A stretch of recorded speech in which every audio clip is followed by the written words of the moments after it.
আন্দোলনে প্রতিটি গুলির বিচার হবে, অন্তর্বর্তী সরকারের প্রথম ক্যাবিনেট বৈঠকে সিদ্ধান্ত।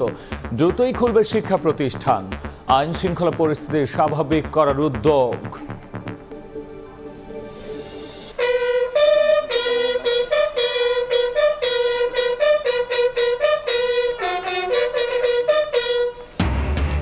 বৃষ্টি মাথায় নিয়ে জাতীয় স্মৃতিসৌধে প্রধান উপদেষ্টা ডক্টর মোহাম্মদ ইউনূস সহ 14 সদস্যের শ্রদ্ধা। ভাষা শহীদদেরও স্মরণ, তারুণ্যের অভিজ্ঞতার মিশেলে আগামীর বাংলাদেশ গড়ার প্রত্যয়। ছুটির দিনেও বসে নেই শিক্ষার্থীরা, সড়ক থেকে ফুটপাত সব জায়গায় পরিচ্ছন্নতা অভিযান। মুছে ফেলা হচ্ছে অপ্রয়োজনীয় দেয়াল লিখন, ছাত্রদের দায়িত্বে সড়কে শৃঙ্খলা। বিএনপির সঙ্গে জাতিসংঘের আবাসিক প্রতিনিধির বৈঠক, অন্তর্বর্তী সরকারকে সহযোগিতার আশ্বাস। নেতারা বললেন, গণতন্ত্র নিয়ে উন্নয়ন সহযোগীদের আর কোনো শঙ্কা নেই। এবং চালু হলো রাজধানী তেজগাঁও সহ দেশের বেশ কয়েকটি থানা। সহকর্মী হারানোর বেদনা নিয়ে যোগ দিলেন পুলিশের সদস্যরা, জানালেন কমান্ড মেনেই কাজ করেছে বাহিনী।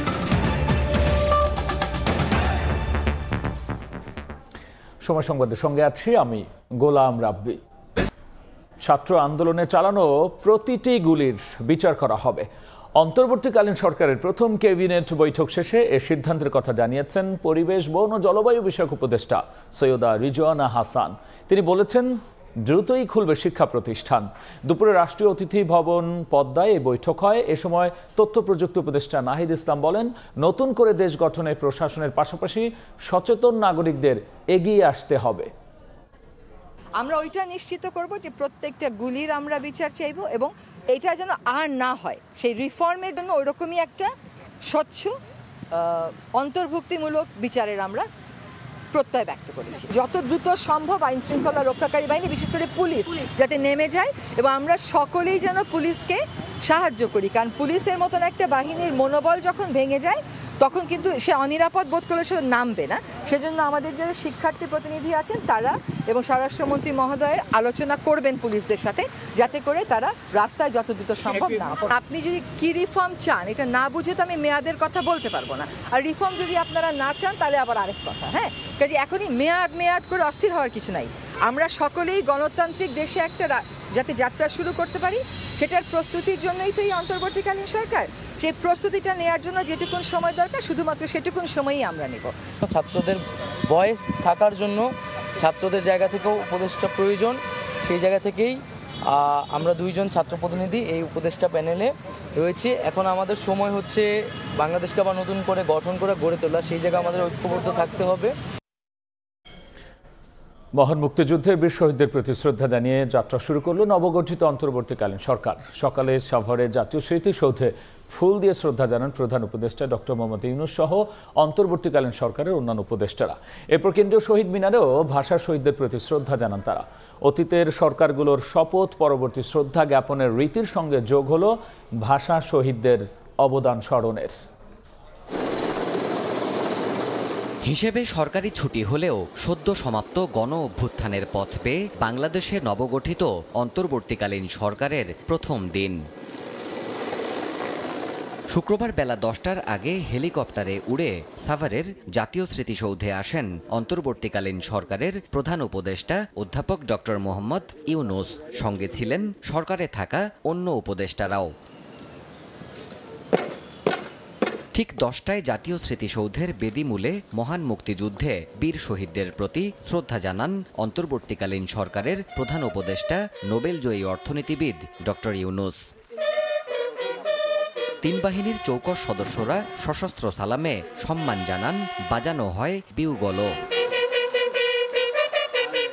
গুরুত্বপূর্ণ এই রাষ্ট্রাচারের মধ্যেই আকাশ ভেঙে নামে শ্রাবণধারা। আকস্মিক বৃষ্টির মধ্যেই নীরবে দাঁড়িয়ে শ্রদ্ধা জানান প্রধান উপদেষ্টা। এরপর অন্তর্বর্তীকালীন সরকারে শপথ নেয়া অন্যান্য উপদেষ্টাদের নিয়ে আবারও শ্রদ্ধা জানানো হয় শহীদদের প্রতি। রীতি অনুযায়ী স্মৃতিসৌধের পরিদর্শন বইতে নিজের মন্তব্য লেখেন অন্তর্বর্তীকালীন সরকারের প্রধান উপদেষ্টা। এ সময় উপস্থিত ছিলেন তিন বাহিনী ও পুলিশ প্রধান, মন্ত্রিপরিষদ সচিব সহ ঊর্ধ্বতন সামরিক বেসামরিক কর্মকর্তারা।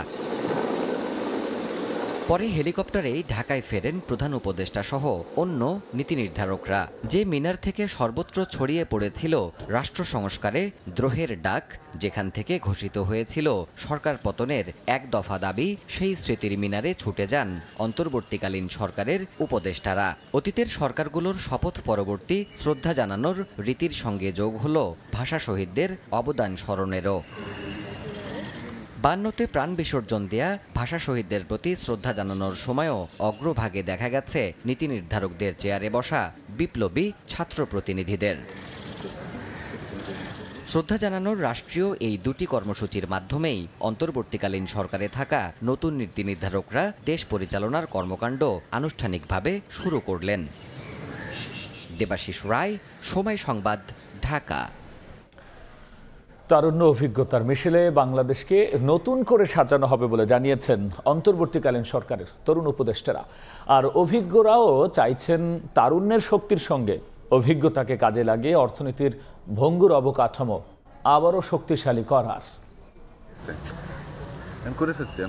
ছাত্র জনতার গণ অভ্যুত্থান, এসেছে কাঙ্ক্ষিত বিজয়। তবে এখনো অনেক কাজ বাকি আছে, অনেক চ্যালেঞ্জ। নতুন করে গড়তে হবে দেশের প্রতিটি খাতকে। শপথ নেয়ার পরদিন অন্তর্বর্তীকালীন সরকারের উপদেষ্টারা বীর শহীদদের প্রতি শ্রদ্ধা জানান জাতীয় স্মৃতিসৌধ এবং কেন্দ্রীয় শহীদ মিনারে। এ সময় অর্থ ও পরিকল্পনা মন্ত্রণালয়ের দায়িত্ব পাওয়া উপদেষ্টা সালেহউদ্দিন আহমেদ জানান, দেশের আইন শৃঙ্খলা পরিস্থিতি স্বাভাবিক করার পর ঢেলে সাজাতে হবে ব্যাংকিং খাতকে, স্বাভাবিক করতে হবে সাধারণ মানুষের জীবন ও জীবিকাকে। এখন প্রায়োরিটি হলো শান্তি শৃঙ্খলা আনা, তারপর ব্যবসা মন্থর হয়ে গেছে, নানা রকম চ্যালেঞ্জ, ব্যাংকিং সেক্টরের চ্যালেঞ্জ, অর্থনীতিতে পুনর্জীবিত করতে হবে, মানুষের জীবিকার যে এটা এফেক্ট পড়েছে এটাকে আপনার তাড়াতাড়ি আমাদের ইসে করতে হবে। তরুণদের ত্যাগ বৃথা যেতে দেওয়া যাবে না উল্লেখ করে আইন, বিচার ও সংসদ বিষয়ক মন্ত্রণালয়ের উপদেষ্টা ডক্টর আসিফ নজরুল বলেন, সবাই মিলে দ্রুতই দেশ গঠনে প্রয়োজনীয় পদক্ষেপ নিতে হবে। সবাই দোয়া করবেন, এটা আমাদের একার কাজ না, সারা দেশবাসীর কাজ। এবং আমাদের তরুণ সমাজ আমাদের জন্য যে অপূর্ব সুযোগ এনে দিয়েছে দেশ গড়ার, এই সুযোগটা যেন আমরা কাজে লাগাতে পারি। তারুণ্য অভিজ্ঞতার সমন্বয়ে বাংলাদেশকে নতুন করে সাজানো হবে বলে জানিয়েছেন অন্তর্বর্তীকালীন সরকারের ডাক, টেলিযোগাযোগ ও তথ্য প্রযুক্তি উপদেষ্টা নাহিদ ইসলাম। যুব ও ক্রীড়া উপদেষ্টা আসিফ মাহমুদ সজীব ভুইয়া বলেন, রাষ্ট্রীয় প্রতিষ্ঠানগুলোকে সুন্দর একটি পরিস্থিতিতে নিয়ে এসে গণতান্ত্রিক প্রক্রিয়াতেই নিয়ম মেনে ক্ষমতা হস্তান্তর করা হবে। ছাত্রদের নেতৃত্ব জনগণ কিন্তু মেনে নিয়েছে, তো সেই দিক থেকে আমরা তারুণ্য এবং অভিজ্ঞতার সংমিশ্রণে এই অন্তর্বর্তীকালীন সরকারটি গঠিত হয়েছে। আমরা আশা করব যে আমাদের যারা সিনিয়র সিটিজেন নাগরিক সমাজ, তাদের অভিজ্ঞতা, গ্রহণযোগ্যতা এবং একই সাথে আমাদের যে তারুণ্যের শক্তি, এই উভয়ে মিলে আমরা বাংলাদেশ রাষ্ট্রটাকে আবার নতুন করে সাজাতে পারব। অনেকগুলো রিফরমেশনের কথা আমরা বলেছি, গণঅভ্যুত্থানের আগেও বলেছি, পরেও বলছি। এই রিফরমেশনগুলো আমাদেরকে করতে হবে, সেটা আমরা যত দ্রুত সময়ের মধ্যে সম্ভব রিফরমেশনগুলো করে রাষ্ট্রীয় সকল প্রতিষ্ঠানকে একটি সুন্দর সুশৃঙ্খল ব্যবস্থার মধ্যে নিয়ে আসার মাধ্যমে একটি সুষ্ঠু ও নিরপেক্ষ নির্বাচন প্রদানের মাধ্যমে গণতান্ত্রিক সরকারের হাতে ক্ষমতা হস্তান্তরের মধ্যে দিয়ে আমরা এই সরকারের সময় শেষ করব। অচিরেই বিশ্ববিদ্যালয়ের হলগুলোতে শৃঙ্খলা ফিরিয়ে আনা হবে বলেও জানান তারা। ধ্রুব ব্যানার্জি, সময় সংবাদ, ঢাকা। দায়িত্ব বন্টন হয়েছে অন্তর্বর্তীকালীন সরকারের 13 উপদেষ্টার। প্রধান উপদেষ্টা ডক্টর মোহাম্মদ ইউনূস পেয়েছেন প্রতিরক্ষা সহ 27টি মন্ত্রণালয়ের দায়িত্ব। অর্থ মন্ত্রণালয়ের দায়িত্ব পেয়েছেন বাংলাদেশ ব্যাংকের সাবেক গভর্নর সালেহউদ্দিন আহমেদ। আইন মন্ত্রণালয় ডক্টর আসিফ নজরুল এবং স্বরাষ্ট্রের দায়িত্ব পেয়েছেন ব্রিগেডিয়ার জেনারেল অবসরপ্রাপ্ত এম সাখাওয়াত হোসেন। বৈষম্য বিরোধী ছাত্র আন্দোলনের 2 সমন্বয়কের মধ্যে নাহিদ ইসলাম ও আসিফ মাহমুদ পেয়েছেন তথ্য প্রযুক্তি ও ক্রীড়া মন্ত্রণালয়ের দায়িত্ব। বৃহস্পতিবার রাতে শপথের মাধ্যমে শান্তিতে নোবেলজয়ী ডক্টর মোহাম্মদ ইউনূসের নেতৃত্বে পথ চলা শুরু হয় অন্তর্বর্তীকালীন সরকারের। শুক্রবার দুপুরে প্রধান উপদেষ্টা সহ 13 উপদেষ্টার দায়িত্ব বন্টন করে প্রজ্ঞাপন জারি করে মন্ত্রিপরিষদ বিভাগ।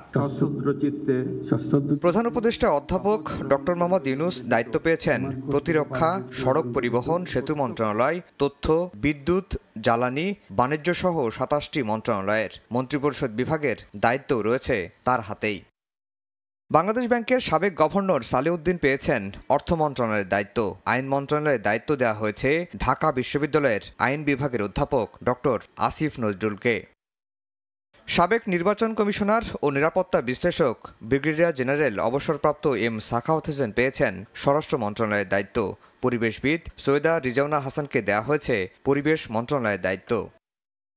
মানবাধিকার সংগঠন অধিকারের সম্পাদক আদিলুর রহমান খান দায়িত্ব পেয়েছেন শিল্প মন্ত্রণালয়ের। তত্ত্বাবধায়ক সরকারের সাবেক উপদেষ্টা সাবেক অ্যাটর্নি জেনারেল হাসান আরিফ পেয়েছেন স্থানীয় সরকার মন্ত্রণালয়ের দায়িত্ব। পররাষ্ট্র মন্ত্রণালয়ের দায়িত্ব পেয়েছেন মন্ত্রণালয়টির সাবেক সচিব তৌহিদ হোসেন। ফরিদ আক্তারকে দেওয়া হয়েছে মৎস্য ও প্রাণী সম্পদ মন্ত্রণালয়। ধর্ম মন্ত্রণালয়ের দায়িত্ব দেওয়া হয়েছে হেফাজতে ইসলামের সাবেক নেতা আফমো খালিদ হোসেনকে। নূরজাহান বেগম পেয়েছেন স্বাস্থ্য মন্ত্রণালয়ের দায়িত্ব। সমাজ কল্যাণ মন্ত্রণালয়ের দায়িত্ব পেয়েছেন শারমিন মুর্শিদ। বৈষম্য বিরোধী ছাত্র আন্দোলনের সমন্বয়ক নাহিদ ইসলামকে দেওয়া হয়েছে তথ্য প্রযুক্তি মন্ত্রণালয়ের দায়িত্ব। আরেক সমন্বয়ক আসিফ মাহমুদ সজীব ভুঁইয়া পেয়েছেন যুব ও ক্রীড়া মন্ত্রণালয়ের দায়িত্ব। আফজাল হোসেন, সময় সংবাদ, ঢাকা। ছুটির দিনেও বসে নেই শিক্ষার্থীরা। নিয়ন্ত্রণ করছে রাজধানীর সড়কের ট্রাফিক ব্যবস্থাপনা, একই সঙ্গে চলছে পরিচ্ছন্নতা কার্যক্রম। শুধু তাই নয়, বিজ্ঞাপন, ব্যানার, ফেস্টুন অপসারণ সহ মুছে ফেলছে অপ্রয়োজনীয় দেয়াল লিখন। তোহা খান তামিম জানাচ্ছেন বিস্তারিত। নোংরা আর অপরিচ্ছন্নতার বিপরীতে শুভ্রতার ছোঁয়া। একই সঙ্গে চলছে রংতুলির আঁচড়ে নানা রকম কথন লেখা। কোথাও স্থান পেয়েছে দেশের মানচিত্র, কোথাও আবার লাল সবুজের প্রিয় পতাকা। বাদ যায়নি আন্দোলনে হারিয়ে যাওয়া সেই মুগ্ধর গল্প। শুক্রবার ছুটির দিনে ফুটপাত থেকে শুরু করে সবখানেই চলছে পরিচ্ছন্নতা কার্যক্রম। সড়ক লাগোয়া দেয়ালে সাঁটানো অপ্রয়োজনীয় বিজ্ঞাপন, বিলবোর্ড অপসারণ আর নানা রকম অপ্রয়োজনীয় স্লোগান মুছে ফেলে সৌন্দর্য বৃদ্ধি করছেন শিক্ষার্থীরা। দেশ সংস্কারের অংশ হিসেবে এই কার্যক্রমে অংশ নিতে পেরে গর্বিত তারা। বিউটিফিকেশন কোনো ব্যাপার না, সরকার চাইলেই যে কোনোভাবে সব কিছুর দেখভাল করতে পারে, যেখানে সৌন্দর্যটা মেনটেন করতে পারবে। বাংলাদেশটাকে পুরো একদম সংস্কার করে ফেলবো। এক একজন হচ্ছে এক একটা পেইন্ট করতেছে, কেউ মেধার বিজয় লিখতেছে, কেউ হচ্ছে আমাদের স্বাধীনতা লিখতেছে। এদিকে রাজধানীর বিভিন্ন সড়ক দখল করে দাঁড়িয়ে থাকা গণপরিবহনগুলো শৃঙ্খলার মধ্যে আনতে কাজ করছেন শিক্ষার্থীরা। জোর দবস্তি নয়, সচেতনতা বৃদ্ধি তাদের একমাত্র লক্ষ্য।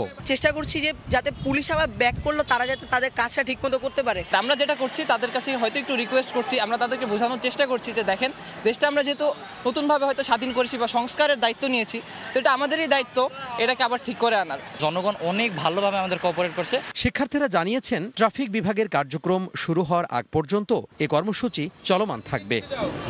তোহা খান তামিম, সময় সংবাদ, ঢাকা। এদিকে রাজধানীর বাইরে বিভিন্ন জেলার শহরের সড়কেও ট্রাফিক পুলিশের ভূমিকায় রয়েছেন শিক্ষার্থীরা। যানজট নিরসনের পাশাপাশি কাজ করছেন পরিচ্ছন্নতারও। এছাড়াও নিত্যপণ্যের দাম স্বাভাবিক রাখতে করছেন বাজার মনিটরিং। এতে সাধারণ মানুষের মাঝে ফিরেছে স্বস্তি। হাতে বাঁশি ও লাঠি নিয়ে যানজট নিয়ন্ত্রণের চেষ্টায় শিক্ষার্থীরা। সড়কের শৃঙ্খলা ফেরাতে শুক্রবার ছুটির দিনেও ট্রাফিক পুলিশের ভূমিকায় তারা।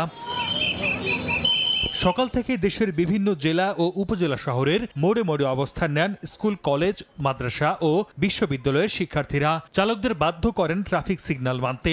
মোটরসাইকেল চালকদের হেলমেট ব্যবহার সহ সবাইকে ট্রাফিক আইন মেনে চলতে করা হয় সচেতন। তাদের সঙ্গে আনসার সদস্য, রেড ক্রিসেন্ট ইউনিট ও রোভার স্কাউট সদস্যরাও কাজ করছেন যাত্রীদের স্বাচ্ছন্দ্য চলাচল নিশ্চিতে। এতে সাধারণ মানুষের মাঝে ফিরেছে স্বস্তি, মুক্তি মিলেছে চিরচেনা যানজট থেকে। আমরা সবাই এখানে ট্রাফিক নিয়ন্ত্রণে এসেছি, যার আগে যে ঝামেলাগুলো হতো এখন যেন সেই ঝামেলাগুলো না হয়। আমরা রাষ্ট্র সংস্করণের জন্য যতদিন লাগে আর কি আমাদের এই কাজ করে যাবো। অনেকে হেলমেট পরছে, সেদিকেও পরছে না, সেদিকেও লক্ষ্য রাখছি। একটা জাম দেখতাম এখানে, এখন এটা নাই। ছাত্রছাত্রীরা যে দায়িত্ব পালন করতে, এটা আসলে গর্বের বিষয় আমাদের জন্য। এই স্বাধীন বাংলাদেশের জন্য, নতুন বাংলাদেশের জন্য আসলে এটা গর্বের বিষয়। এদিকে নিত্যপণ্যের বাজারে অস্থিরতা নিয়ন্ত্রণে মনিটরিং এ নেমেছেন ছাত্রছাত্রীরা। আড়ত, পাইকারি, মোকাম ও খুচরা বাজার ঘুরে দামের তারতম্য খতিয়ে দেখেন তারা। এ সময় ব্যবসায়ীদের ন্যায্য মূল্যে পণ্য বিক্রির আহ্বান জানান শিক্ষার্থীরা। সড়কের পরিচ্ছন্নতার কাজেও দেখা যায় অনেক শিক্ষার্থীকে। রাস্তায় পড়ে থাকা নানা আবর্জনা সরিয়ে সুন্দর পরিবেশ নিশ্চিতের চেষ্টা করেন তারা। সর্দার মোহাম্মদ আরিফ, সময় সংবাদ। এ বিষয়ে বিস্তারিত জানাতে রাজধানীর কারওয়ান বাজারে আছেন সহকর্মী চন্দ্রিমা চৌধুরী এবং রাজশাহীতে আছেন সহকর্মী মওদুদ রানা। সরাসরি প্রথমে যাচ্ছি রাজধানীতে চন্দ্রিমার কাছে। দেশ সংস্কারের প্রত্যয়ে রাজপথ আজ শিক্ষার্থীদের দখলে। সরকার পতনের পরে রাজপথে যে ট্রাফিক ব্যবস্থা তাকেই আবার সঠিকভাবে ফিরিয়ে আনতে এবং সচল করে তুলতেই কিন্তু আজ রাজপথে নেমেছে আমাদের শিক্ষার্থীরা। আমি এই মুহূর্তে দাঁড়িয়ে আছি কারওয়ান বাজার মোড়ে এবং এটি কিন্তু রাজধানীর অন্যতম একটি গুরুত্বপূর্ণ স্থান। এখানে আমরা দেখছি যে বিভিন্ন স্থান থেকে শিক্ষার্থীরা এসেছে ভলেন্টিয়ারিংভাবে। তারা কিন্তু সারা দিন ব্যাপী ট্রাফিক ব্যবস্থা নিয়ন্ত্রণে রাখার জন্য নিরলস পরিশ্রম করে যাচ্ছে। তাদের সাথে আমরা কথা বলেছি, তারা আমাদেরকে যেটা বলছিলেন যে পরিবার থেকে তারা যেরকম ধরনের সাহায্য সহযোগিতা পাচ্ছেন একই সাথে তাদের জন্য কিন্তু বিভিন্ন সময় সমাজের নাগরিকেরা কিন্তু তাদের জন্য খাবার নিয়ে আসছে এবং মায়েরা যেমন রাজপথে তাদের সন্তানদের নিয়ে আসছে তেমনি তারা আসলে প্রচণ্ড প্রশংসাও পাচ্ছেন। সরকার পতনের পর কিন্তু রাজশাহী সহ সারা দেশের সড়কে ট্রাফিক ব্যবস্থাপনা ভেঙে পড়ায় কিন্তু এই শিক্ষার্থীরা মাঠে নেমে আসে। এই মুহূর্তে কিন্তু সারা দেশে কিন্তু 57টি পয়েন্টে ট্রাফিক পয়েন্টে কিন্তু শিক্ষার্থীরা রয়েছে এবং তারা কিন্তু ভলেন্টিয়ারিংভাবে কাজ করে যাচ্ছে। এবং তাদের সাথে আমরা কথা বলে যেটা জানছিলাম যে যতদিন না পর্যন্ত এই ব্যবস্থা একটি সুদৃঢ় অবস্থায় আসে ততদিন পর্যন্ত তারা কিন্তু রাজপথ ছাড়বেন না। এবং আমরা দেখতে পাচ্ছি যে এই যে ক্লাসরুম থেকে বেরিয়ে এই ছোট ছোট কাঁধে কিন্তু দেশ সংস্কারের মতো বড় দায়িত্ব তারা তুলে নিয়েছেন এবং তারা দৃঢ় প্রত্যয় কিন্তু নিরলসভাবে প্রত্যেক দিন সেই কাজে নামছেন এবং এভাবে কিন্তু তারা সকলের প্রশংসার মুখোমুখি হচ্ছেন। এবং তারা যেটা বলছিলেন যে প্রত্যেক মানুষের মধ্যে আসলে নিয়ম ভাঙার যে একটা প্রবণতা রয়েছে, তারা কিন্তু নানান সময় ফুটপাত ব্যবহারে কিন্তু সকলকে বাধ্য করছেন এবং ফুটপাত যেমন ব্যবহারে সকলকে উৎসাহিত করছে, সেই সাথে কিন্তু বিভিন্ন ট্রাফিক পয়েন্টে কিন্তু তারা গাড়িগুলো থামিয়ে নানান ধরনের জিজ্ঞাসাবাদ করছে এবং সঠিকভাবে কাগজপত্র না পেলে প্রত্যেক জায়গায় কিন্তু গাড়িগুলোকে আটকে দিচ্ছে এবং এমনভাবেই কিন্তু তারা নিরলসভাবে প্রচেষ্টা করে যাচ্ছে যেভাবে তারা এই ট্রাফিক নিয়ন্ত্রণে আনতে পারে। এই মুহূর্তে আমরা এই ট্রাফিকের এবং রাস্তার খবরাখবর জানতে চলে যাব রাজশাহীর মওদুদ রানার কাছে। মওদুদ, রাজশাহীতে দুপুরের পর থেকে বৃষ্টি হচ্ছে। এই বৃষ্টির মধ্যেও ক্লান্তিহীনভাবে নিরবিচ্ছিন্নভাবে ট্রাফিক ব্যবস্থাপনার কাজ করছেন শিক্ষার্থীরা। আমরা দেখেছি তারা সকাল 8টার সময় থেকে সড়কে রয়েছেন এবং আমি যে স্থানটিতে রয়েছি এটি নগরী সাহেব বাজার। এই নগরী সাহেব বাজারে অন্তত 20 থেকে 25 জন শিক্ষার্থী রয়েছেন। তারা যে সড়কে শৃঙ্খলা ফেরানোর কাজ সেটি করছেন এবং সড়কে শৃঙ্খলা ফেরানোর পাশাপাশি তারা যেটি করছেন যে যারা আইন অমান্য করছেন তাদের সাথেও আসলে কথা বলছেন। অনেককে কথা বলার পাশাপাশি তারা এখানে তাদের ভর্ৎসনা করছেন। আমরা যেটি দেখেছি যে মোটরসাইকেলে যারা 3 জন আসছেন তাদেরকে তারা নামিয়ে দিচ্ছেন এবং কেন 3 জন এসছেন সেটি তারা জানতে চাচ্ছেন এবং একই সাথে যারা হেলমেট পরে আসছেন না তাদেরকেও আসলে তারা জিজ্ঞেস করছেন এবং তারা বলছেন যে আপনারা সচেতন হন।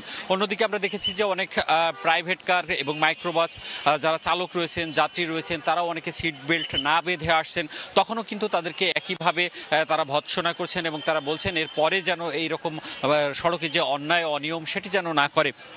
এই শিক্ষার্থীরা সকাল 7টার সময় এখানে আসছেন এবং তারা যেটি বলছেন যে রাত 9টা পর্যন্ত তারা এই ট্রাফিক ব্যবস্থাপনার যে কাজ, সড়কে শৃঙ্খলা ফেরানোর যে কাজ সেটি তারা করবেন এবং এরপর আসলে পাড়া মহল্লার যে কাজগুলো রয়েছে আসলে সামাজিকভাবে সাধারণ মানুষের পাশে থাকা সেই কাজেও আসলে তারা অংশ নিচ্ছেন। তারা বলছেন যে নতুনভাবে দেশ গড়ার, দেশ বিনির্মাণের যে কাজে তারা নিয়োজিত রয়েছেন সেটি তারা সঠিকভাবে করতে চান।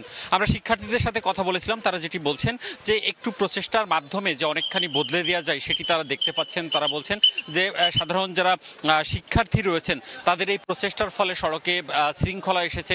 আমরা যারা যাত্রী রয়েছেন, যারা চালক রয়েছেন তাদের সাথেও কথা বলছি। তারা যেটি বলছেন যে আসলেই শিক্ষার্থীদের যে আচরণ এবং শিক্ষার্থীদের যে মনোভাব তারাও আসলে সন্তুষ্ট হচ্ছেন এবং সেই সন্তুষ্টির ফলেও তারাও হচ্ছে যে এই সড়কে যে শৃঙ্খলা ফেরানোর সাথে তারাও সহযোগিতা করছেন। সব মিলিয়ে শিক্ষার্থী, যাত্রী এবং সড়কে যারা চলাচল করছেন সব মিলিয়ে সন্তুষ্ট এক প্রক্রিয়া এবং তারা বলছেন যে নতুন দেশ বিনির্মাণে তারাও আসলে অংশীদার হতে চান। এই ছিল রাজশাহী থেকে আমার কাছে সর্বশেষ। শিক্ষার্থীদের নানা ইতিবাচক কাজের খোঁজ খবর নিয়ে আমরা সরাসরি ছিলাম রাজধানী এবং রাজশাহীতে। যাদের ত্যাগে বিজয় অর্জিত হয়েছে তাদের দায়িত্ব এখন থেকে ছাত্র সমাজ ও অন্তর্বর্তীকালীন সরকারের। দুপুরে ঢাকা মেডিকেল কলেজ হাসপাতালে আন্দোলনে আহতদের দেখতে গিয়ে কথা জানান বৈষম্য বিরোধী ছাত্র আন্দোলনের কয়েকজন সমন্বয়ক। বিজয় অর্জন করতে গিয়ে যারা নিহত আহত হয়েছেন তাদের তালিকা তৈরির কাজ চলছে বলেও জানিয়েছেন তারা। যাদের আমরা এতদিন যতটুকু খোঁজ নেওয়া প্রয়োজন ছিল আমরা নিতে পারিনি, আজ থেকে সে ভাইদের দায়িত্ব আমরা নিচ্ছি। সে ভাইদের দায়িত্ব এই রাষ্ট্র নিবে। আমরা ছোট্ট করে টিম ভাগ করে দিব, ওই টিমগুলো নিজেদের দায়িত্বে তাদেরকে ওয়ার্ড হসপিটাল ভাগ করে দেওয়া হবে, তারা যাবে এবং ওই যে লিস্টটি সেই লিস্টটি করা হবে। অর্থাৎ আমরা আমাদের কাজও করতে চাই, আবার ওখানে যারা রয়েছে আমাদের ভাইয়েরা বোনেরা তাদের যেন কোনো অসুবিধা না হয়, হসপিটালের জন্য পরিস্থিতি খারাপ না হয় সেটিও আমাদের লক্ষ্য রাখতে হবে। আন্দোলনে হাত পা হারানো শিক্ষার্থী, ছাত্রদল নেতা কর্মীদের চিকিৎসা, আর্টিফিশিয়াল অঙ্গ প্রতিস্থাপন সহ আর্থিক সহায়তা নিশ্চিত করতে অন্তর্বর্তীকালীন সরকারের কাছে দাবি জানিয়েছে ছাত্রদল। বিকেলে রাজধানীর পঙ্গু হাসপাতালে আন্দোলনে আহত নেতা কর্মীদের দেখতে গিয়ে কথা জানান কেন্দ্রীয় ছাত্রদলের সভাপতি রাকিবুল ইসলাম রাকিব। ছাত্রদলের কেউ যদি দখল, লুটপাট, চাঁদাবাজি ও সহিংসতায় জড়ায় তাহলে দল থেকে বহিষ্কারের হুঁশিয়ারও দিয়েছেন তিনি। যে এখানে আসে শুয়ে অনেকের রোজগার তার উপর নির্ভর করছিল, সে রোজগারটা বন্ধ হয়ে গেছে।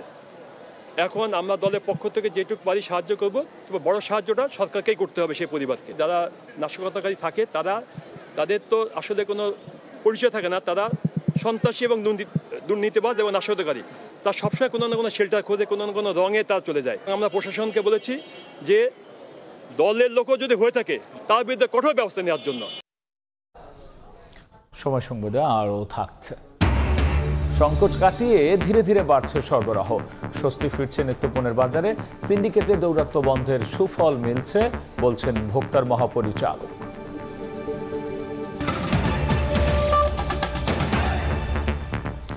অন্তর্বর্তীকালীন সরকারকে সব ধরনের সহযোগিতার আশ্বাস দিয়েছে জাতিসংঘ।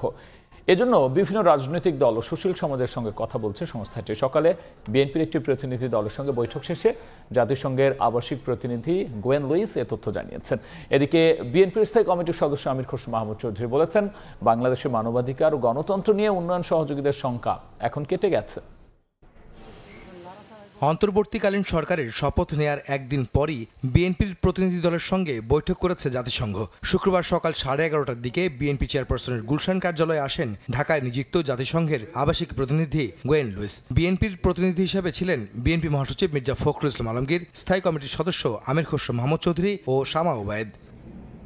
আধা ঘন্টার বৈঠক শেষে গণমাধ্যমে কথা বলেন গোয়েন লুইস। তিনি বলেন, ডক্টর মোহাম্মদ ইউনূসের অন্তর্বর্তীকালীন সরকারকে সব ধরনের সহযোগিতা করবে জাতিসংঘ। একই সঙ্গে দেশের উন্নয়ন ও অর্থনীতি বিষয়ে কিভাবে সহযোগিতা করা যায় সে বিষয়ে সব দলমতের মানুষের সঙ্গে কথা বলবেন তারা। So there's an important moment of consultation, dialogue, and again we're always calling for calm. It's been extraordinary what has happened in the country over the last few days. And we all have a responsibility for calm and peace on the streets, for all of the violence to stop, so that we can really start building and continuing to build on this incredible country, what it has already achieved, to continue the economic development, and we all need to work together closely to move forward. এদিকে আমির খসরু মাহমুদ চৌধুরী বলেন, ছাত্র জনতার অভ্যুত্থানে সমর্থন জানিয়েছে জাতিসংঘ। এমনকি দেশের গণতন্ত্র, মানবাধিকার ও নির্বাচন নিয়ে জাতিসংঘ সহ সবার সংখ্যা কেটে গেছে। দ্বিতীয়বার স্বাধীনতা পেয়েছি, এর সাথে বাংলাদেশের মানুষের জনসমর্থন যেভাবে ছিল, আন্তর্জাতিক সম্প্রদায়ের ভালো সমর্থন ছিল, বিশেষ করে ইউনাইটেড নেশনসের একটা বড় ধরনের সমর্থন ছিল। বাংলাদেশের মানুষের হিউম্যান রাইটস ফিরিয়ে আনা, বাংলাদেশের উন্নয়ন পার্টনার যারা আছে তারা বাংলাদেশের আগামী দিনের ভবিষ্যৎ কী হবে সেটা নিয়ে সকলের মধ্যে একটা দ্বিধাদ্বন্দ্ব ছিল। আজকে সকলের সেই সংখ্যা কেটে গেছে। নিরপেক্ষ নির্বাচন নিয়েও কারো মধ্যে এখন আর শঙ্কা নেই বলে স্বস্তি প্রকাশ করেন বিএনপি নেতারা। আহমেদ সালেহীন, সময় সংবাদ, ঢাকা। খুলতে শুরু করেছে রাজধানীর থানাগুলো। কাজ শুরু হয়েছে সীমিত পরিসরে। বাকি সদস্যদের থানায় ফেরার আহ্বান জানিয়ে পুলিশ বলছে, জনগণের হারানো আস্থা পুনরুদ্ধার করবে বাহিনী। মাত্র একদিন আগেও রাজধানীর থানাগুলোর মূল ফটকে ছিল তালা, বন্ধ ছিল সব সেবা কার্যক্রম। তবে একদিনের ব্যবধানে পুলিশ সদস্যরা ফিরতে শুরু করেছেন থানায়। শুক্রবার সকাল থেকে খুলতে শুরু করে থানাগুলো। থানায় এসে আবেগ আপ্লুত হয়ে পড়েন পুলিশ সদস্যরা। জানান ভীতিকর অবস্থা কাটিয়ে উঠতে পেরেছে সবাই। সহকর্মী হারানোর বেদনা নিয়ে কাজ শুরু করে জনগণের আবারও আস্থা অর্জন করতে চান তারা। আসলে আমাদের পুরো পরিবার, আমার পুরো পুলিশ সদস্য, আমরা সত্যিকারের ট্রমাটাইজড। তার ভিতরে আমরা আসলে জনগণের প্রয়োজনেই কাজ করি। আমাদের ব্যর্থতা অনেক সময় আমরা জনগণকে বুঝাইতে পারি না, যেহেতু আমরা সবসময় কমান্ডে কাজ করি, একটা চেন অফ কমান্ড কাজ করে। আমরা এর আগেও যা করছি অর্ডারে করছি, আজকেও অর্ডার করেছে, তাই আমি থানায় চলে আসছি। পুলিশের প্রতি যে ক্ষোভ আপনাদের আছে সেটা কিছু ভুল সিদ্ধান্তের কারণে এটা হয়েছে। এই জন্য কিন্তু সমগ্র পুলিশ বাহিনী দোষী না, সমগ্র পুলিশের অধিকাংশ মানুষই দোষী না। পুলিশকে আবার নতুন ফরমেশনে আনার জন্য কাজ করার আপনাদের পরিবেশ তৈরি করে আপনাদেরকে দিতে হবে। অতএব আপনাদেরকে সবাই, সুনাগরিক যারা আছেন সবাইকে আমি রিকোয়েস্ট করছি, আপনারা প্রত্যেকটা থানাকে পুলিশের জন্য কাজের উপযোগী করে দিবেন। পুলিশের সার্বিক কাজ স্বাভাবিক রাখতে সহযোগিতা করছেন সেনাবাহিনীর সদস্যরা। আমাদেরকে পুলিশকে আগে বাঁচাইতে হবে, তাদেরকে রিফর্ম করে নতুন করে কাজ করার জন্য তাদেরকে সেভ করাটা আমার অত্যন্ত জরুরি। এছাড়া ওই থানার ভেতরে ব্যাপক অনেক অস্ত্র রয়েছে। যদি এগুলো সন্ত্রাসীদের কাছে চলে যেত তাহলে এটা আমাদের নিরাপত্তার জন্য একটা চ্যালেঞ্জ হয়ে যেত। এদিকে পুলিশ সদস্যদের সহযোগিতার আশ্বাস দিয়েছেন সাধারণ মানুষ। এই দেশের আপামর জনগণের চাহিদা এই মুহূর্তে যে সমস্ত থানাগুলি চালু হোক। আমাদের সেনাবাহিনী বাইরে আছেন, পাশাপাশি আমরা সাধারণ জনতা, ব্যবসায়ী, আমরাও ওনাদেরকে সহযোগিতা করব। সময়ের সঙ্গে সঙ্গে পরিস্থিতি স্বাভাবিক হওয়ার প্রত্যাশা সবার। নিবিড় সাহা, সময় সংবাদ, ঢাকা। 4 দিন পর বরিশাল, খুলনা, রংপুর সহ দেশের বিভিন্ন স্থানে থানাগুলোতে স্বাভাবিক হতে শুরু করেছে পুলিশের সেবা কার্যক্রম।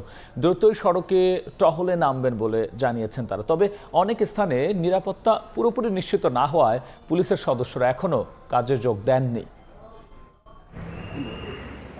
গত কয়েকদিনের অস্থিরতা কাটিয়ে স্বস্তি ফিরতে শুরু করেছে থানাগুলোতে। কর্মস্থলে ফিরছেন পুলিশ সদস্যরা। শুক্রবার সকাল থেকে খুলনা মহানগর থানায় ফিরতে শুরু করেন পুলিশ সদস্যরা। থানার বাইরে টহল কার্যক্রম বন্ধ থাকলেও জিডি মামলা গ্রহণের কাজ চলমান। যশোরে সীমিত পরিসরে কাজ শুরু করেছেন পুলিশ সদস্যরা। থানায় কর্মরত সদস্যরা ইতোমধ্যে কাজে যোগ দিয়েছেন। বরিশাল মেট্রোপলিটন থানাগুলোতে স্বাভাবিক হতে শুরু করেছে পুলিশের সেবা কার্যক্রম। মহানগরীর 4 থানায় নাগরিকদের পুলিশের সেবা অব্যাহত রয়েছে। তবে তদন্ত কার্যক্রমের জন্য মাঠে না গেলেও যে কেউ থানায় এসে অভিযোগ করতে পারবেন। থানার নিরাপত্তায় সেনাবাহিনীর সদস্যরা অবস্থান করছেন।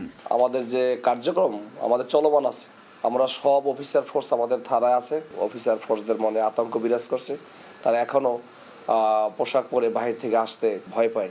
দিনাজপুরের হাকিমপুর থানায় কর্মরত পুলিশ সদস্যরা কাজে যোগদান করাতে স্বস্তি ফিরতে শুরু করেছে সাধারণ মানুষের মাঝে। এদিকে চালু হয়নি রাজশাহী নগর পুলিশ সহ জেলার থানাগুলো। নিরাপত্তা পুরোপুরি নিশ্চিত না হওয়ায় কাজে যোগ দেননি তারা। মেহেরপুরের 3টি থানা ও ডিবির কার্যক্রম বন্ধ রয়েছে। ময়মনসিংহের কোতোয়ালি মডেল থানা সহ 13টি থানায় অবস্থান করছেন পুলিশ সদস্যরা। তবে এখনও চালু হয়নি তাদের কার্যক্রম। খাদিজা স্বপ্না, সময় সংবাদ। যশোরের থানাগুলোতে ফিরতে শুরু করেছেন পুলিশের সদস্যরা, শুরু করেছে জিডি মামলা গ্রহণ কার্যক্রম। আর এই মুহূর্তে এ বিষয়ে বিস্তারিত জানাতে কোতোয়ালি থানা আছেন সহকর্মী জুয়েল মৃধা। সরাসরি যাচ্ছি তার কাছে। প্রায় 4 দিন পর যশোরের পুলিশ কিন্তু আজকে কাজে নেমেছে, কিন্তু সে কাজটিও কিন্তু একেবারে সীমিত পরিসরে। আপনাদেরকে জানিয়ে রাখি যে 5 আগস্ট ছাত্র জনতার যে গণ অভ্যুত্থান সফল হয়েছে, তারপরেই কিন্তু বিভিন্ন জায়গায় তার আগের থেকে এবং পরবর্তীতে পুলিশ কিন্তু বিভিন্ন জায়গায় হামলার শিকার হচ্ছিল, যে কারণে কিন্তু পুলিশ তাদেরকে কর্মক্ষেত্র থেকে গুটিয়ে নেয় এবং তারা সবাই কিন্তু নিজেদেরকে নিরাপত্তায় নিজেরা বিধান করে বিভিন্ন জায়গায় চলে যায়। ফলে থানাগুলো কিন্তু কার্যত বন্ধ ছিল এবং শহরে কিন্তু নিরাপত্তার দায়িত্বে কেউই ছিল না। তো শহরে এই কারণে কিন্তু সংঘর্ষ, লুটপাট সহ নানা ঘটনা ঘটেছে, বিশৃঙ্খলার সৃষ্টি হয়েছে।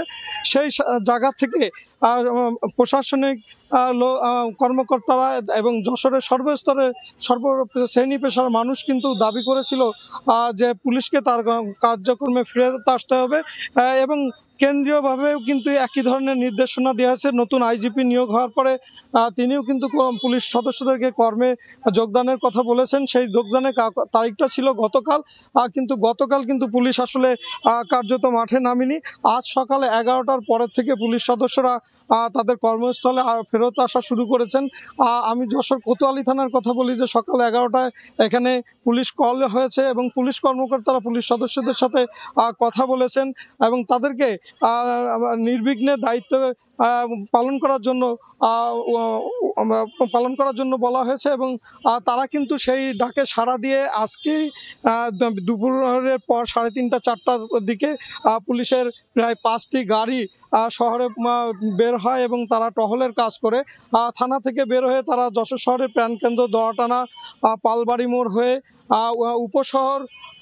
উপশহর হয়ে পুরো শহরকে প্রদক্ষিণ করেছে এবং এই সময় শহরের যে ট্রাফিকের দায়িত্বে আছে শিক্ষার্থীরা, তারা কিন্তু পুলিশকে স্বাগত জানিয়েছে এবং সাধারণ মানুষও স্বাগত জানিয়েছে।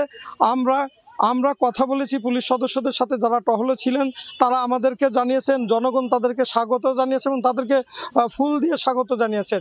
যশোর থেকে এই ছিল আমার কাছে শেষ। যশোরের থানাগুলোর কার্যক্রমের সবশেষ নিয়ে আমরা সরাসরি ছিলাম সেখানে। এদিকে রাজধানীর আজিমপুরে জননিরাপত্তা বিষয়ক সমন্বয় সভা শেষে ব্রিফিং চলছে। আমরা সরাসরি যুক্ত হচ্ছি ওই ব্রিফিংয়ে।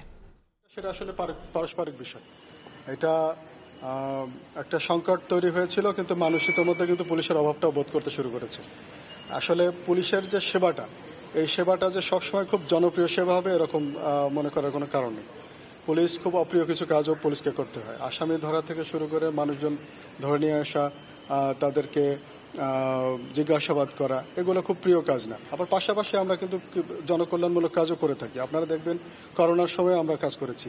আমরা আমাদের যে পুলিশ ক্লিয়ারেন্স যে সার্টিফিকেট যেটা, তারপরে পাসপোর্ট ভেরিফিকেশন যেগুলো, আমরা এই ধরনের কাজগুলোও করে থাকি পূর্ণ উদ্যমে। তো জিডি করা, মানুষ হারিয়ে গেলে নিখোঁজ ব্যক্তিকে খুঁজে দেয়া, এই ধরনের প্রত্যেকটা সেবা কিন্তু বাংলাদেশ পুলিশ দিয়ে থাকে। তো আমরা আশা করি যে আমাদের যেটা আপনি বললেন যে আস্থার একটা সংকট তৈরি হয়েছে, এটা আমাদের যে আইনি পরিকাঠামো আছে এখান থেকে যদি আমরা শুধুমাত্র পেশাদারিত্বের সাথে আমরা যদি আমাদের দায়িত্ব পালন করতে পারি, তাহলে আমরা খুব দ্রুতই এই আস্থার সংকট কাটিয়ে জনগণের আস্থার যে জায়গাটা আছে সেই জায়গাতে আবার আসতে পারবো। অনেকে বলছে যে পুলিশের যেহেতু একটা জনগণের সাথে একটা দূরত্ব সৃষ্টি হয়েছিল যে কোনো কারণে, কিছু পুলিশের অপকর্মের কারণে, এখন অনেকে দাবি তুলতেছে যে পুলিশের যে ইউনিফর্মটা এটা আসলে চেঞ্জ করে পুলিশকে অন্য কোনো নামে করার বিষয়, এটা অদ্যতন আপনার পার্সোনাল মতামত?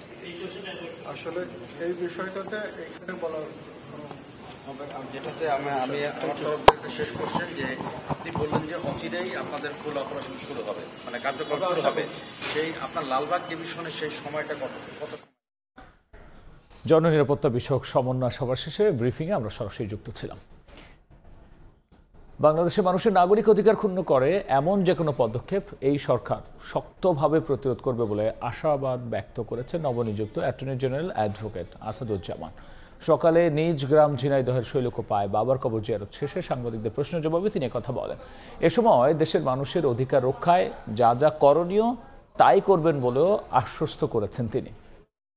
যে কোনো ধরনের অন্যায় যা নাগরিক অধিকারকে ক্ষুণ্ণ করে, যা মানুষের অধিকারকে ক্ষুণ্ণ করে, যে জন্য মুগ্ধরা স্বপ্ন দেখেছিল, যে জন্য আবু সাইদরা স্বপ্ন দেখেছিল, সেই ধরনের নাগরিক অধিকার ক্ষুণ্ণ করার যে কোনো পদক্ষেপকে এই সরকার যথাযথভাবে। বাংলাদেশের নতুন অন্তর্বর্তীকালীন সরকারের প্রধান উপদেষ্টা হওয়ায় নোবেলজয়ী অর্থনীতিবিদ ডক্টর মোহাম্মদ ইউনূসকে শুভেচ্ছা জানিয়েছেন বিশ্বের বিভিন্ন দেশের সরকার ও রাষ্ট্রপ্রধান। অভিনন্দন জানিয়েছেন ভারতের প্রধানমন্ত্রী নরেন্দ্র মোদী। ডক্টর ইউনূসের সঙ্গে কাজ করতে প্রস্তুত যুক্তরাষ্ট্র ও চীন। এদিকে সহযোগিতা বাড়াতে কাজ করে যাবে ইউরোপীয় ইউনিয়ন।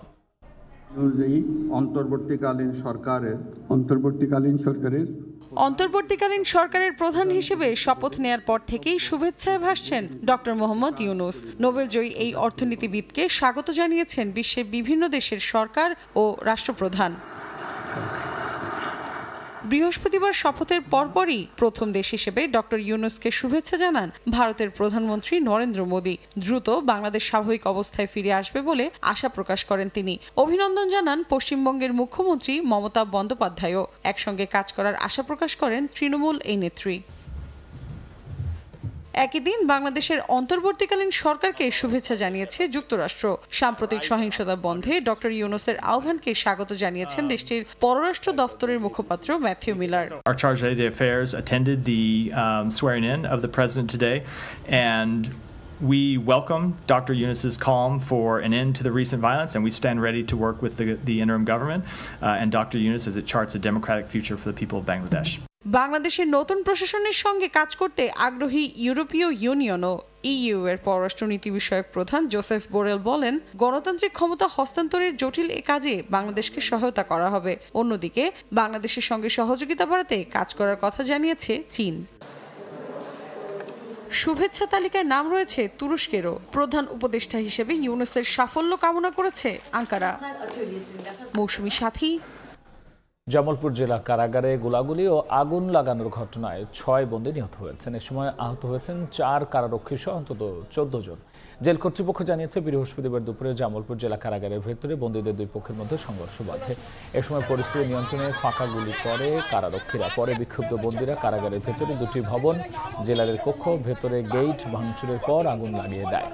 এ সময় বন্দীদের কাছে জিম্মি হয়ে পড়ে 10 কারারক্ষী। পরে সেনাবাহিনী এসে পরিস্থিতি নিয়ন্ত্রণে আনে। এদিকে দুই পক্ষের মধ্যে সংঘর্ষে 6 জন নিহত হয়েছেন। এই ছাড়াও আহত হয়েছেন 14 জন। পরে আহতদের উদ্ধার করে জামালপুর জেনারেল হাসপাতাল ও ময়মনসিংহ মেডিকেল কলেজ হাসপাতালে পাঠানো হয়।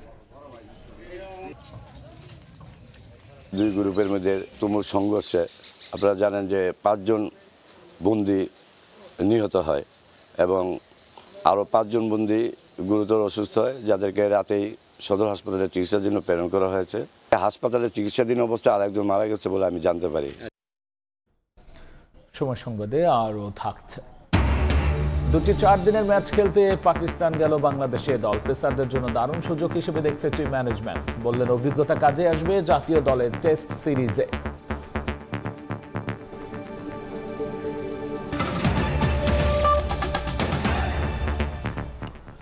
ছাত্র আন্দোলনে গণহত্যায় দায়ীদের বিরুদ্ধে সঠিক বিচারের দাবি জানিয়েছেন ইসলামী আন্দোলন বাংলাদেশের আমির সৈয়দ মোহাম্মদ রেজাউল করিম।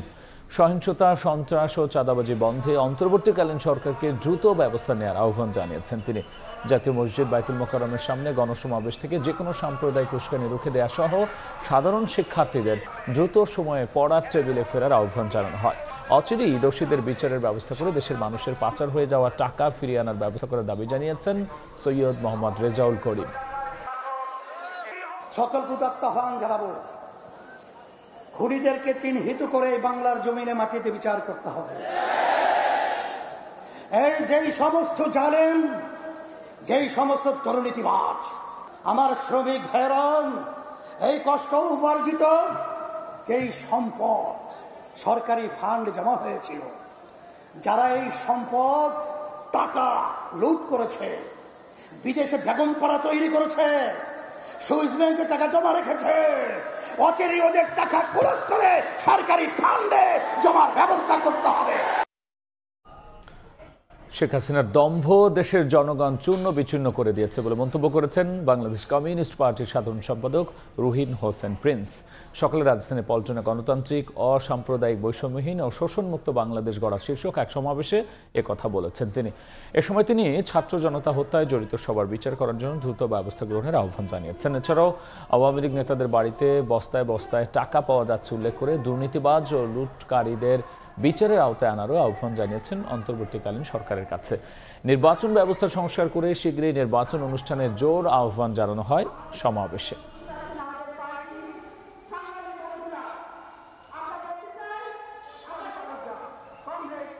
বাংলার ছাত্র যুবক জনগণ গণজঙ্গলের মধ্য দিয়ে ওই দম্ভকে চূর্ণ বিচূর্ণ করে দিয়েছে। লুটের টাকা বিদেশে পাচার হয়ে গেছে, ব্যাংক ফোকলা হয়ে গেছে। আগামীকাল ঘোষণা শুনতে চাই, এদের বিরুদ্ধে ব্যবস্থা হচ্ছে, খাট ধরে এই টাকা আদায় করা হচ্ছে। কোথাও কোন জানমালের ক্ষতি হবে না, এই নির্দেশনা দেখতে চাই। আপনারা কিন্তু নির্বাচিত সরকার না, আপনাদের প্রতি আহ্বান, নির্বাচিত সরকারের কাছে ক্ষমতা তুলে দিতে হবে। তদারকির সুফল পাচ্ছেন ক্রেতা বিক্রেতারা। চাঁদাবাজির বন্ধে তাদের কঠোর অবস্থানের মুখে কমেছে বেশিরভাগ পণ্যের দাম। শিক্ষার্থীদের সঙ্গে নিয়ে এবার বাজার সিন্ডিকেট ভাঙার হুঁশিয়ারি দিয়েছেন জাতীয় ভোক্তা অধিকার সংরক্ষণ অধিদপ্তরের মহাপরিচালক।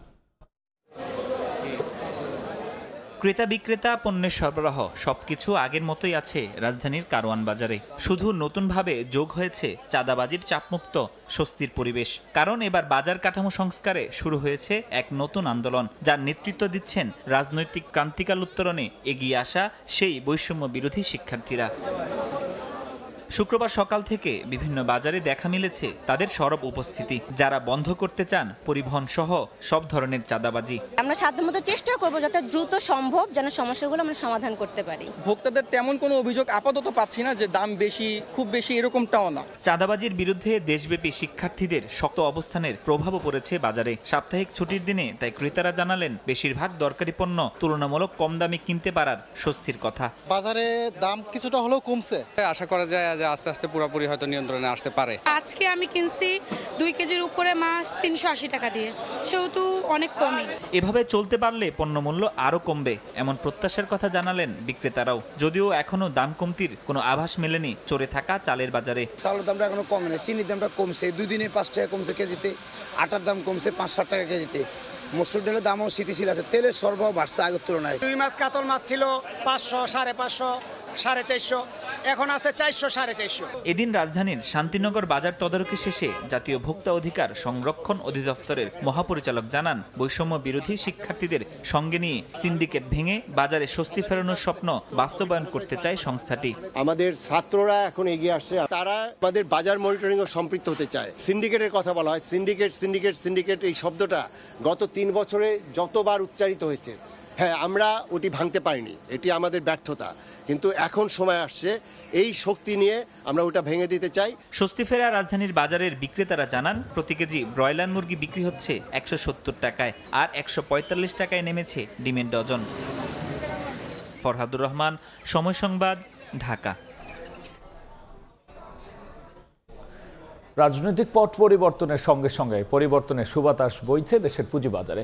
ঢাকা স্টক এক্সচেঞ্জের প্রধান সূচক DSEX একদিনে বেড়েছে 306 পয়েন্ট, আর 861 পয়েন্ট বেড়েছে চট্টগ্রাম স্টক এক্সচেঞ্জের সার্বিক সূচক। একদিনে ঢাকা পুঁজিবাজারে দৈনিক লেনদেন বেড়েছে 831 কোটি টাকা, যা গেল 6 মাসের মধ্যে সর্বোচ্চ।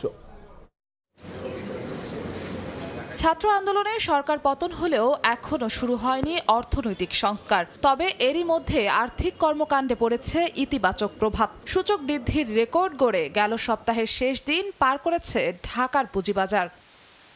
বাজার বিশ্লেষণে দেখা যায়, বৃহস্পতিবার দেশের প্রধান পুঁজিবাজার ডিএসইর প্রধান সূচক DSEX 306 পয়েন্ট বেড়ে দাঁড়ায় 5,924 পয়েন্টে। এদিন ডিএসইতে লেনদেন হয় 1,606 কোটি 47 লাখ টাকার শেয়ার। আগের কার্যদিবসে যার পরিমাণ ছিল 775 কোটি 55 লাখ টাকা। এর আগে একদিনে এর চেয়ে বেশি লেনদেন হয় 13 ফেব্রুয়ারি। সেদিন এর পরিমাণ ছিল 1,646 কোটি 42 লাখ টাকার শেয়ার ও মিউচুয়াল ফান্ড। বাজার মূলধনের হিসাবে 14 মের পর 7 লাখ কোটি টাকার গণ্ডি আবার পেরিয়ে যায় 7,71,872 কোটি 40 লাখ টাকা। একদিনে 25,000 কোটি। আর গেল সপ্তাহের 4 কার্যদিবসে মোট বাজার মূলধন বেড়েছে 50,545 কোটি টাকা।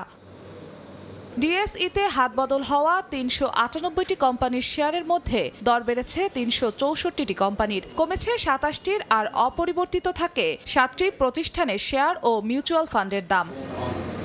এদিন বড় উত্থান দেখেছে চট্টগ্রাম স্টক এক্সচেঞ্জও। সার্বিক সূচক 861 পয়েন্ট বেড়ে দাঁড়ায় 16,799 পয়েন্টে। এদিন বাজার মূলধন দাঁড়ায় 7,27,225 কোটি টাকায়, যা গেল 23 মের পর সর্বোচ্চ। হাতবদল হওয়া 285টি প্রতিষ্ঠানের মধ্যে শেয়ার দর বেড়েছে 244টির, 31টির কমেছে, অপরিবর্তিত থেকেছে 10টি কোম্পানির শেয়ারের দর। জিনাতারা জশোয়া, সময় সংবাদ, ঢাকা। নিত্যপণ্যের দামের ঊর্ধ্বগতির মুখে বছর ব্যবধানে গুঁড়ো দুধ সহ শিশু খাদ্যের গড় দাম বেড়েছে 8 থেকে 10%। এটি অযৌক্তিক দাবি করে শিশু খাদ্যের বাজার থেকে দাম বৃদ্ধির হোতাদের তাড়াতে সরকারি পদক্ষেপ চায় ক্যাব। জাতীয় ভোক্তা অধিকার সংরক্ষণ অধিদপ্তর দায় ক্রেতাদের ওপর চাপিয়ে সচেতন হওয়ার পরামর্শ দিয়েছেন। আর এই অবস্থায় দাম বৃদ্ধির যৌক্তিক কারণ অনুসন্ধানে শিশু খাদ্য সরবরাহকারী প্রতিষ্ঠানের তালিকা তৈরির কাজ শুরু করেছে বাংলাদেশ প্রতিযোগিতা কমিশন। সাইফুল ইসলামের রিপোর্ট। দ্রব্যমূল্যের ঊর্ধ্বগতির স্রোতে বাদ যায়নি শিশুর খাদ্য। গত এক বছরে বিভিন্ন শিশুর খাদ্যের দাম বেড়েছে প্রায় 10%। আমার নাতির জন্য যে আমি দুধ নিতে আসলাম, আগে যে দুধটা নিতাম মনে করেন 215 টাকা, এখন সেই দুধটার দাম হচ্ছে 350-400 টাকা। এক বছর আগে টিনের কোটার 400 গ্রাম ল্যাকটোজেন ও প্রাইমা কেনা যেত 770 থেকে 780 টাকায়, এখন দাম পড়েছে 820 টাকা। আর 1100 টাকার নান চলে গেছে 1200 টাকায়। বায়োমিল দুধটা আগে ছিল 400 থেকে 450 টাকা, এখন হয়েছে 600 টাকা। ইম্পোর্টারদের ইয়া হচ্ছে যে আমরা মাল খালাস করতে গেলে এখন আগের চেয়ে অনেক বেশি পরিমাণে টাকা দিতে হয়। এলসি যেখানে আমরা 3টা করতাম ওইখানে 1টা করতে হয়। পাল্লা দিয়ে বাড়ছে তরল ও গুঁড়ো দুধ, নুডলসের দামও। বিক্রেতারা বলছেন তারা দাম বাড়াতে বাধ্য হচ্ছেন ঠিকই, তবে তাতে কমেছে বেচাকেনা। 2021 পর থেকে তুলনামূলক অনেক বেশি বাড়ছে। 560 টাকা দুধটা এখন 800 টাকা গেছে। আর এখন বাড়লে কত টাকা বাড়বো? হয়তো 10 টাকা বাড়বো, 20 টাকা বাড়বো, এর বেশি তো বাড়াতে পারতেছে না। আমরা তো জিম্মি হয়ে রয়েছেন, কার কাছে জিম্মি হয়েছে আমরা নিজেরা জানি না। এই অবস্থায় শিশু খাদ্যের বাজার থেকে অসাধু ব্যবসায়ীদের তাড়ানোর দাবি কনজিউমার অ্যাসোসিয়েশন অব বাংলাদেশ ক্যাবের। আর সকলের সম্মিলিত উদ্যোগ দরকার বলে মনে করে জাতীয় ভোক্তা অধিকার সংরক্ষণ অধিদপ্তর। আমাদের পোর্টের যে অতিরিক্ত যে খরচ, মিলে ট্রান্সপোর্ট, এগুলো আসলে এই শিশু খাদ্যের মধ্যে পড়েছে। হাতে গোনা কয়েকজন ইম্পোর্টার তারাই আসলে এই মার্কেটটা কন্ট্রোল করে, এবং অনেকে আবার এখানে লাগেজ পার্টির মাধ্যমে আসে। কার্যক্রম সেখানে বোধহয় আরেকটু সমন্বিতভাবে করা দরকার। ইম্পোর্টের খরচ কত হয়, কিভাবে করতে পারে, এটা কিন্তু একটা যৌক্তিক পর্যায়ে দাম নির্ধারণ করে দেয় সরকারের পক্ষ থেকে দেওয়া উচিত। বাংলাদেশ প্রতিযোগিতা কমিশন বলছে এরই মধ্যে শিশু খাদ্য আমদানিকারক ও বাজারজাতকারী প্রতিষ্ঠানের তালিকা তৈরি করেছে সংস্থাটি। অনিয়ম পেলে নেওয়া হবে আইনি ব্যবস্থা। এই মার্কেটে অস্থিরতা সৃষ্টি করার জন্য এইভাবে কাজ করছে, যা প্রতিযোগিতা আইন 2012-র পরিপন্থী, তাহলে অবশ্যই কমিশন থেকে সেটা পদক্ষেপ নেওয়া হবে। দাম বৃদ্ধির কারণে শিশুর খাবারে পুষ্টির উপাদান কমবে, যাতে হুমকির মুখে পড়বে শিশুর সুস্থভাবে বেড়ে ওঠা। সাইফুল ইসলাম, সময় সংবাদ, ঢাকা। আগামী 10 সেপ্টেম্বর প্রথম নির্বাচনী বিতর্কে অংশ নেবেন ডোনাল্ড ট্রাম্প ও ক্যামালা হ্যারিস। একই সঙ্গে ডেমোক্র্যাট প্রার্থীকে আরও 2টি বিতর্কে অংশ নিতে চ্যালেঞ্জ ছুড়ে দিয়েছেন রিপাবলিকান প্রার্থী। এদিকে ট্রাম্প গণতন্ত্রের জন্য হুমকি বলে মন্তব্য করেছেন মার্কিন প্রেসিডেন্ট জো বাইডেন।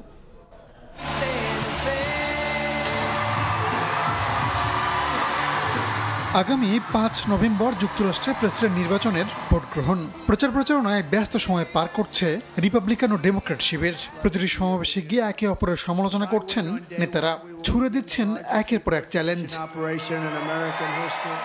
বৃহস্পতিবার ফ্লোরিডার পাম বিচের নিজ বাসভবনে এক সংবাদ সম্মেলনে কামালা হ্যারিসকে 3টি বিতর্কে অংশ নেওয়ার চ্যালেঞ্জ জানিয়েছেন ডোনাল্ড ট্রাম্প। 4, 10 ও 25 সেপ্টেম্বর তারিখও নির্ধারণ করেছেন তিনি। বিতর্কে অংশ নিতে ট্রাম্প রাজি হয় খুশি কামালাও। এরই মধ্যে নিজের প্রস্তুতি নেওয়ার কথাও জানিয়েছেন তিনি। মার্কিন গণমাধ্যমগুলো বলছে আগামী 10 সেপ্টেম্বর এবিসিতে বিতর্কে অংশ নেবেন ট্রাম্প ও কামালা।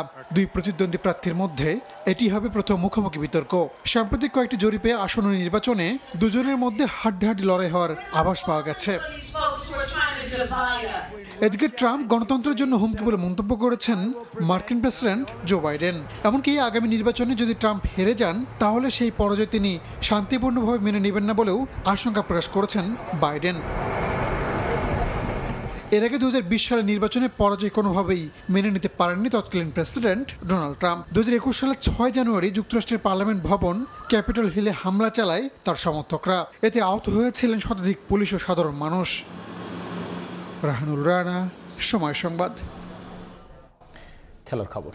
2টি 4 দিনের ম্যাচ খেলতে পাকিস্তান গেল বাংলাদেশি দল। ইতিবাচক পরিবর্তনের স্লোগান আর তার বাস্তবায়ন এই সফর থেকে শুরু করতে চায় ম্যানেজমেন্ট।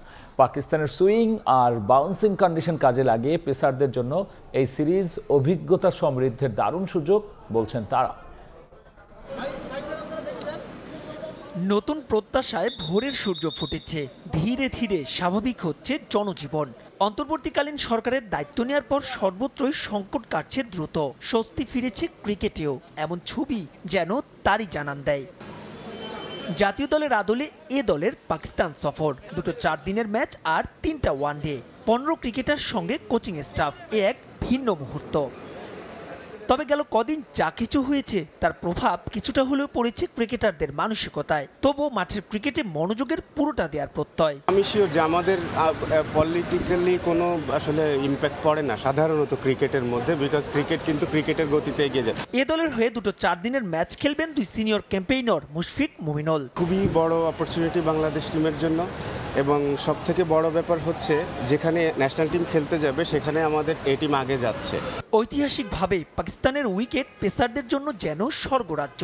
রুয়েল, রেজাউর রহমান রাজা, তানজিম সাকিব, হাসানদের জন্য নিজেদের অভিজ্ঞতা সমৃদ্ধের দারুণ এক সুযোগ। পাকিস্তানের উইকেট সবসময় পেসারদেরকে একটা বাড়তি সহযোগিতা দিয়ে থাকে এবং সেই জায়গাটা আমার মনে হয় তাদের জন্য একটা গ্রেট অপরচুনিটি টু ন্যাশনাল টিমের আপনার যারা আছে এবং ন্যাশনাল টিমের বাইরে যারা আছে তারা যারা প্রেশারটা ক্রিয়েট করতে পারে। আমার মনে হয় যে এই প্লেয়ারদের জন্য বেশ সুযোগ, মানে ছেলেদের জন্য যারা নিজেদেরকে ইন্টারন্যাশনালি তৈরি করতে পারবে। শনিবার ইসলামাবাদ পৌঁছে পরদিনই অনুশীলন শুরু করবে বাংলাদেশে দল। 2 ম্যাচ সিরিজের প্রথম 4 দিনের ম্যাচ মঙ্গলবার। ওয়ানডে সিরিজ শুরু 26 আগস্ট থেকে। মাহবুব রিমন, সময় সংবাদ, ঢাকা। সময় সংবাদের এ পর্যায়ে শীর্ষ সংবাদগুলো জানিয়ে দিচ্ছে আরও একবার। ছাত্র আন্দোলনে প্রতিটি গুলির বিচার হবে। অন্তর্বর্তী সরকারের প্রথম ক্যাবিনেট বৈঠকে সিদ্ধান্ত, দ্রুতই খুলবে শিক্ষা প্রতিষ্ঠান। আইন শৃঙ্খলা পরিস্থিতি স্বাভাবিক করার উদ্যোগ।